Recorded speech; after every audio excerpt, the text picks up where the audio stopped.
Një nga operatorët turistik që ka shfaqur interes të shtuar për paketën e maleve është edhe Alfred Cenkollari, i njohur për investimet e tij për vite në njësinë administrative Pirg në Bashkinë Maliq, veçanërisht në fshatin Leminot. Ai ka përgatitur një projekt të ri në kuadër të paketës së maleve i fokusuar në agroturizëm dhe zhvillimin agrobujqësor për t'i dhënë edhe më shumë zhvillim kësaj zone. Në arsyet që kemi vendosur për është shumë e thjeshtë, domethënë se këtu është vendlinja jonë.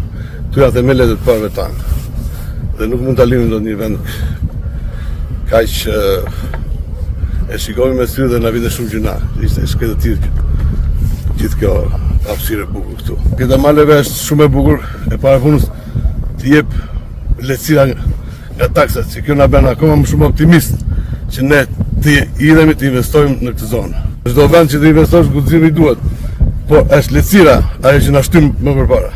Do bëjmë një agroturizëm, që do thotë të kemi një restorant, se vinë njerëzit të shijojnë ushqimin dhe disa do shpiza druri për të akomodim. Zonat kadastrale të Bashkisë Maliq konsiderohen me potencial të lartë zhvillimi dhe edhe për këtë programi paketa e maleve synon të nxjisë zhvillimin e qëndrueshëm të zonave malore.